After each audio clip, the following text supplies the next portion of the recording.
Tonight is a cornerstone moment for uplifting athletes. This Young Investigator Draft is a significant event for us as an organization. And our mission is quite simple. It is to harness the power of sports to build a community that invests in the lives of people impacted by rare diseases.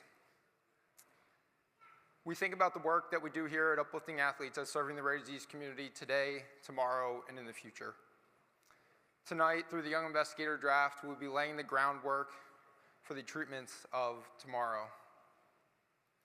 Back in 2016, when Brett, Scott, and I were together, we realized something very important, that there was a significant lack of support for researchers in the rare disease community at an early stage in their careers.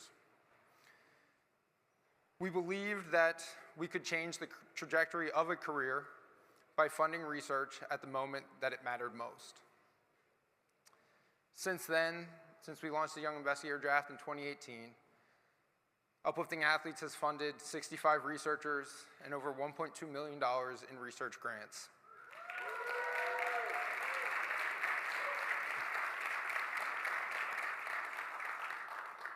That initial investment has led to more than $200 million in supplemental funding that has accelerated discoveries in the rare disease research community.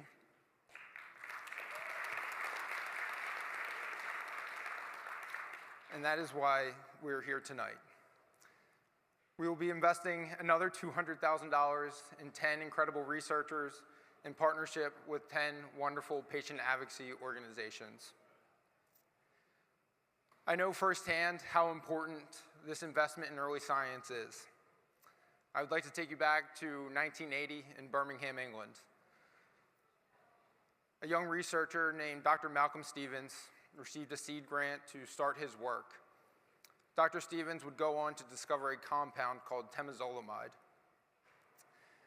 Temozolomide became the first ever chemotherapy to penetrate the blood-brain barrier and a first-line treatment for a rare and very deadly brain cancer called glioblastoma. Now I'd like to fast forward to Syracuse, New York in 2010. I am just finishing my senior year. I am preparing for the NFL draft.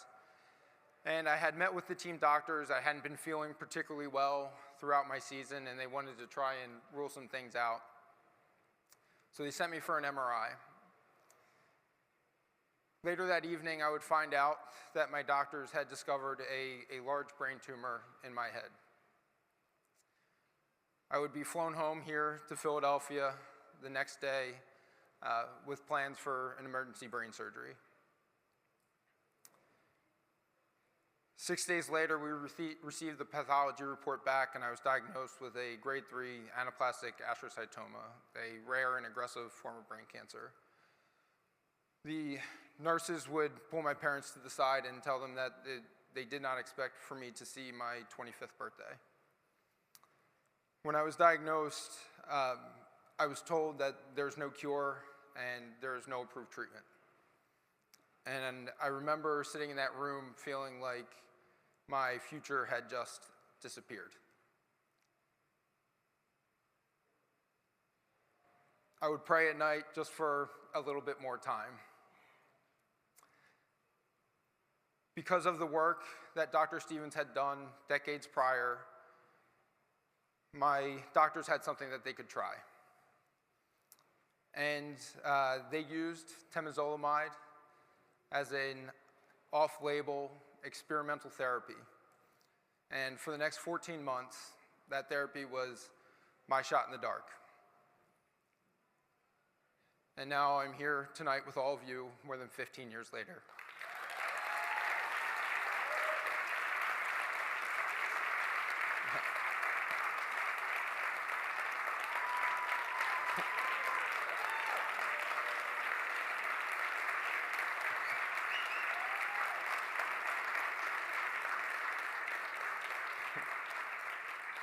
Thank you.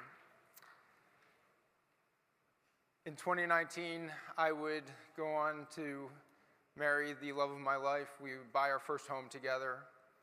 In 2023, the treatment regimen that I was given became approved as the first-line treatment with people with my diagnosis. And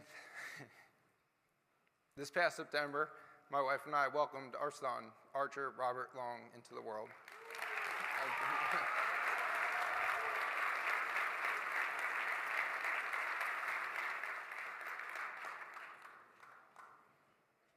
To the researchers here tonight, my hope for you is that 5, 10, 20 years from now, you have the opportunity to hear from the people whose lives exist differently because of the work that you do. And that is why we're here tonight, and that is what tonight is all about. Thank you all so much for the time and effort that you put forward in investing in your research and your work.